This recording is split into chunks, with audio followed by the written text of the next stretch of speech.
Let's go down to Jerome's. So Liverpool right now is really letting me down. So hopefully my other football team, my other stupid football team, which generally lets me down, hopefully does not do that on Monday night as the Winter Warrior, walking around in Winter Warrior. All right, the Vikings taking on the Bears Monday Night Football. And it's going to be a fantastic time, right? And busting out all the whites. And also, the white out in the stadium. It's going to be whiter than a Bruce Springsteen concert, which... So I never really care about stuff like this, but I remember I took my father-in-law to the Springsteen concert at the X, last spring, and I was looking around. I was like, I am the darkest person and the youngest person here. I'm the only person who doesn't have an artificial joint in this concert. That includes the people on stage. Anyways, but Vikings-Bears preview. Of course, Vikings against Jalen Johnson. How are the Bears going to cover Justin Jefferson this time around? Are they going to try and smother and cover him like they did last time, only allowing 2 catches for 27 yards, but then everyone else went off? Pick your poison. So we'll go from there. But here are 10 keys for the Vikings to win on Monday night. First up, don't turn the damn ball over. So I know that Aaron Jones recovered nicely, had himself 100 yards and a touchdown against the Bears, but that fumble on the 1-yard line hurt my soul. It did. And not turn the ball over. The Vikings are bottom third of the league in terms of turnovers with 19. I know that they're number 1 in taking the ball away, which is great, but it's just so demoralizing, right? Where especially when things are going well, you're marching down, look like you're going to score, and then you just give it away now. So Darnold has been playing some clean football over the last 4 weeks. Hopefully that continues. And also Jones, we got confidence in him, man. Right, and we need you for the stretch run, and you could tell he was running hangry against the Falcons. Glad he got the end zone towards the end of the game as well. So that's it. Take care of the ball. Everything else will take care of itself. Next up, number 2, a December to remember. That's right, Slinging Sam Darnold, a.k.a. America's quarterback. He's been having a good stretch of games the last 4, playing like a top 5 quarterback, 11 touchdowns, 0 interceptions. And defensively, the Bears are 31st in yards per attempt at 6.8. That's the wrong defense. Nailed it. There we go. And also, they could be without Gervin Dexter, who's been huge in the middle for them. But overall, like last time, Darnold, 330, 2 touchdowns, and a 116.1 quarterback rating, which is good. It's good. And I love that Darnold. So this was a game where Darnold stopped trying to force things to Justin Jefferson, and the Bears were doubling, bracketing, tripling Jefferson at all times, and that's why Addison and Hawkinson were able to have big time games. And I think that the Bears will probably try and do that again because we'll see. But I do think that Darnold has a chance to really cook on Monday night. National television, bright lights, big city. Let's go. Number 3, run the piss out of the ball. So like we said, Aaron Jones had himself 100 yards and a touchdown last time around. And Jones and Akers, I do think that they can really get things going. And also the Bears defense is 28th in the league in terms of yards per carry at 4.8. And like we said, could be without Gervin Dexter, so it could be softer in the middle. And I do think that even though the passing game has been the highlight for the Vikings the last couple weeks, I just think going in there, taking the Bears' will, punching them in the face, keeping play action viable is going to be huge. Plus, come playoff time, you have to be able to run the ball when you need to run the ball, right? And Jones, I love that he has stayed relatively healthy. Hopefully that continues. But also, Cam Akers has looked really damn good as of late too. So hopefully he gets some work as well. Next up, number 4. The Darnold pass protection has to improve. And I know that they've been fighting the good fight up front. They've had injuries. They've had issues. Cam Robinson has looked great. Brian O'Neill's been playing like an all-pro, even though he gave up a sack against the Falcons. But 17 pressures, 4 sacks, and a 46% pressure rate allowed to the Falcons, who came into the game dead last in the league in terms of sacks with 15. He gave up 4. No, I can't have that, especially when you're at home. And the Bears defense can certainly get after things. Montez Sweat is a problem. Walker in the mix as well. And Darnold was sacked 3 times in the Chicago game a couple weeks ago as well. So being able to run the ball certainly will help take the starch out of that pass rush, and you got to protect Darnold, right? Because Darnold's mobility is a cologne that's covered up a lot of stink along the offensive line, and not just the O-line, but also in terms of Oliver, in terms of running back pass protection as well. There has to be clear communication. Just do your jobs and go from there. Next up, number 5. Pick your poison. Jets versus everyone. So last time around, of course, they decided to take away Jefferson, 2 catches for 27. But then you forget that Hockenson and Addison combined for 15 catches, 276 yards, and a touchdown on 18 targets. So that's what it's going to have to be again. Like, do you want to take away 18 or 3 and 87? And also Aaron Jones out of the backfield. And the Bears defense, they are talented on the back end. We already talked about our love for Jalen Johnson. Kyler Gordon is a damn stud in the slot as well. Tyreek Stevenson, I mean, when he's not cocking off to Commanders fans, like, he can be eyed. That's just the U being the U.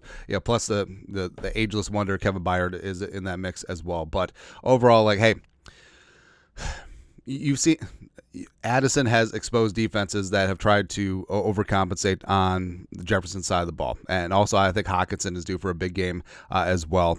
He went off a couple weeks ago against the Bears. So I do think that it's going to have to be a mix. And I think that's going to be a little bit of whack-a-mole. They'll try to take away Addison and Hockenson. Jefferson will get his, and then they'll try and go back and forth. And then overall, like, Sammy Darnold's going to distribute, and I like that he doesn't have tunnel vision anymore for a single receiver, just throwing it to the open man. Next up, number 6. Get to Caleb and finish. So the Vikings did sack Caleb Williams 3 times last time around, but they had several almost sacks. And what's most frustrating is that they had him in the grasp, or they let him break contain, and he scrambled for a big gain, or he did his schoolyard football type thing. And those are the plays that are demoralizing. You know what I mean? Where you have a quarterback dead to rights, all of a sudden they escape, they chuck something up, and it's a big gain downfield. I can't have that anymore. So, the Vikings defense, get to Caleb, maintain your lane discipline, a little bit of a mush rush, but once you get to him, take him down and go from there. Next up, number 7. Don't let broken plays beat you. The stupid one where Andrew Van Ginkel almost had a sack on Caleb. He escapes down the sideline. It looked like he's throwing it away, and then it gets to DeAndre Swift, who might not play on Monday night, but that one's the most frustrating. That was the most frustrating play, and momentum is a real thing. And a couple of those towards the end of the game definitely kept the Bears in it, where they scored 11 points in 57 seconds or wherever the hell it was. But with Caleb Williams, this is what he does, right? And Caleb Williams is basically the inverse of Kirk Cousins. Like, Kirk is good when everything goes according to plan, from like sheet music. But Caleb Williams is pure jazz, right? He loves improvising, and that's going to be the problem with him long term. So maintain your discipline, and also the Vikings should probably invert, play a lot more zone, keep your eyes on him, and also once you have those windows closed, close them, right? Because I'm a little bit worried. Caleb Williams is a dog, man. I absolutely love Caleb Williams, so hopefully not Monday night. Next up, number 8, Mark Keenan Allen. So Keenan Allen, it's sort of been Vikings kryptonite, because remember, last year when he was with the Chargers, he had 20 catches. 20. It's ridiculous. Also, first meeting, he had 9 for 86 and 1, and 7 of his 9 catches were for first downs. All right, it just seems like anytime they needed a big play or conversion, number 13 was there to give it to him. So you're going to have to work things out. I think dropping Murph into the slot would certainly help, or potentially traveling with number 13. But TBD what they're going to do. They're probably going to play sides. Again, Gilmore's likely going to miss. Moreau and McLaughlin probably going to get more snaps in there. But yeah, I know that DJ Moore can crush you as well, and Odunze is getting more confidence every single week, but I don't know what it is, man. It's just those wily veterans who just understand space and just know when to sit down. It's frustrating. Next up, number 9, special teams stay special. So they had a special teams turnover against the Falcons, which is great. Also, how about this time around? How about no Johnny Munt onside kick screwing up? How about not that? Also, Will Rockard, first game back last week, missed a field goal. Hopefully he gets back on track, because we don't have John Parker Romo anymore. But third phase has to stay into it. Punt coverage be solid.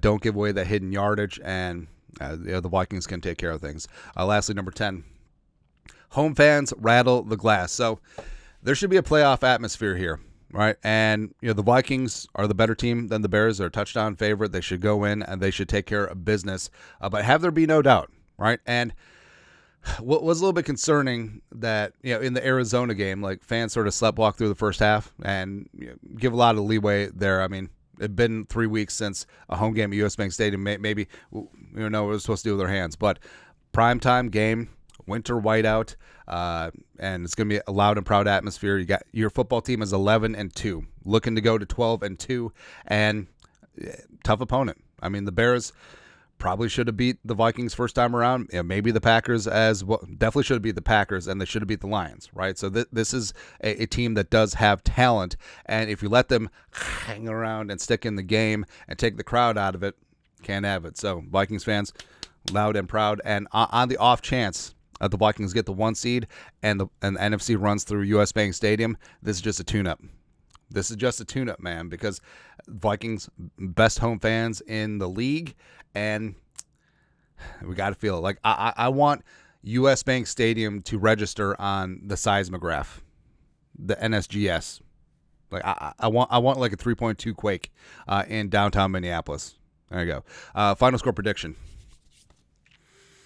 So I do think that the home fans show up, and I do think that the Vikings give them something to cheer for.